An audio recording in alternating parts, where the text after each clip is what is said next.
Françaises, Français, mes chers compatriotes de France et d'outre-mer. À l'issue du premier tour, qui s'est tenu il y a quelques jours, et en vue du second tour qui arrive prochainement, j'ai décidé de vous prodiguer quelques conseils pour aborder ce second tour sereinement. Après avoir vu les réactions des différents intervenants politiques à l'issue du premier tour, il m'a semblé nécessaire de vous parler.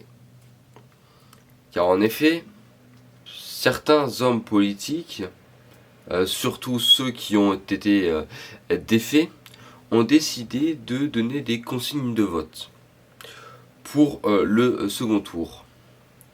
Or, ces pratiques que je trouve horribles, tant elles sont irrespectueuses, voire méprisantes pour les électeurs, faisant que au premier tour, on choisit dans quel piège on veut tomber, et que, tombé dans ce piège, on ne puisse plus choisir pour qui voter, parce que son vote ne nous appartient plus, mais appartient à la personnalité politique pour laquelle on aura voté.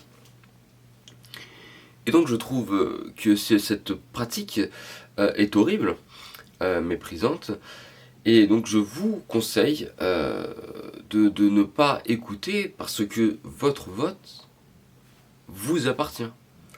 Votre vote n'est pas aux politiques pour lesquelles vous avez voté.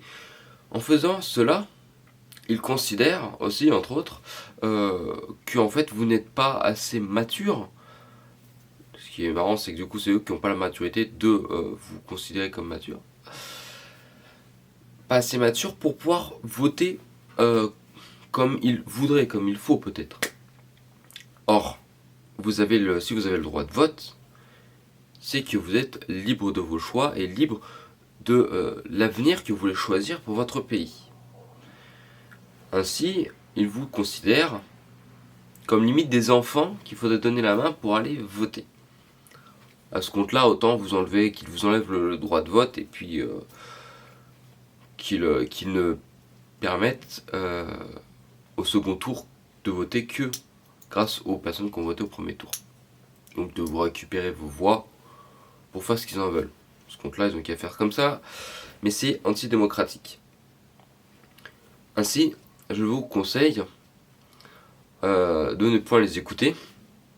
À la limite, si vous aussi ça vous énerve de vous sentir comme ça méprisé au plus profond de vous, de voter au contraire de ce qu'ils vous ont demandé. Mais sinon, n'écoutez pas ce qu'ils vous disent, réfléchissez en conscience, car votre vote vous appartient et vous décidez de ce que vous en faites, que ce soit pour vous amuser, que ce soit quelque chose de sérieux. Le sérieux serait peut-être préférable, mais rien ne vous empêche, si vous ne croyez point dans les politiques qui sont présents, rien ne vous empêche de vous amuser par le biais de votre vote. J'espère que mon message sera, on va dire, passé, que mon conseil plutôt, parce que là aussi je ne vous empêche en rien, vous êtes libre de votre vote, et vous faites ce que vous voulez, vous votez pour qui vous voulez, et puis que le meilleur gagne, entre guillemets. Mais n'oubliez pas que votre vote, c'est votre vote, ce n'est pas le vote des politiques, c'est le vôtre, qui vaut autant qu'un homme politique. Votre vote vaut autant que votre voisin, que quelqu'un de votre famille, qu'un homme politique, que le président de la République, ou que sais-je. Je vous remercie d'avoir regardé cette vidéo, et puis vive la France et vive la République. Ou l'inverse, vive la République, vive la France. Les deux existent, et surtout, nous aimons notre pays. Au revoir.